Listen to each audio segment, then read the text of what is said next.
কুমিল্লায় ভয়াবহ এক ট্রেন দুর্ঘটনায় অন্তত ১২ জন নিহত হয়েছেন। রোববার ভোর রাত ২টা ৪৫ মিনিটের দিকে কুমিল্লা সদর দক্ষিণ উপজেলার পদুয়ার বাজার লেভেল ক্রসিংয়ে যাত্রীবাহী একটি বাসকে ধাক্কা দেয় একটি মেল ট্রেন। পুলিশ ও প্রত্যক্ষদর্শীরা জানায় ট্রেনটি মামুন স্পেশাল বাসকে ধাক্কা দেওয়ার পর প্রায় আধা কিলোমিটার টেনে নিয়ে যায় জাঙ্গালিয়া কচুয়া এলাকার দিকে। কর্তৃপক্ষ জানিয়েছে দুর্ঘটনার সময় লেভেল ক্রসিংয়ে কোনো গেটম্যান উপস্থিত ছিলেন না। কুমিল্লা সদর দক্ষিণ থানার ইপিজেড ফাঁড়ির উপপরিদর্শক সাইফুল ইসলাম বলেছেন, ট্রেনের ধাক্কায় বাসটি দুমড়ে মুচড়ে যায় এবং ঘটনাস্থলেই ৫ জন মারা যান।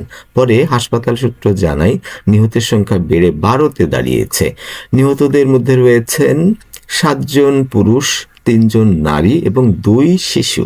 মরদেহগুলো হাসপাতালের মর্গে রাখা হয়েছে, তবে এখনও সবার পরিচয় নিশ্চিত করা যায়নি। প্রাথমিকভাবে ১৮ জন আহত যাত্রীকে হাসপাতালে নেওয়া হয়, তাদের মধ্যে ৮ জন এখনও চিকিৎসাধীন।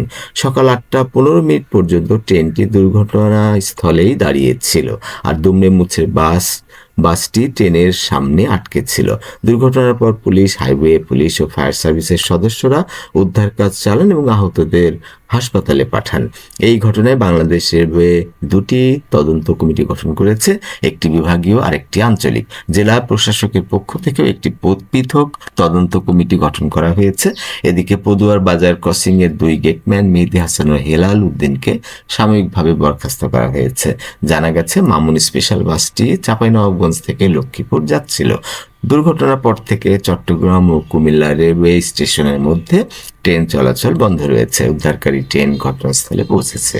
কুমিল্লার এই মর্মান্তিক দুর্ঘটনা আবারও প্রশ্ন তুলেছে, অরক্ষিত লেভেল ক্রসিংয়ে যাত্রীদের নিরাপত্তা কতটা নিশ্চিত।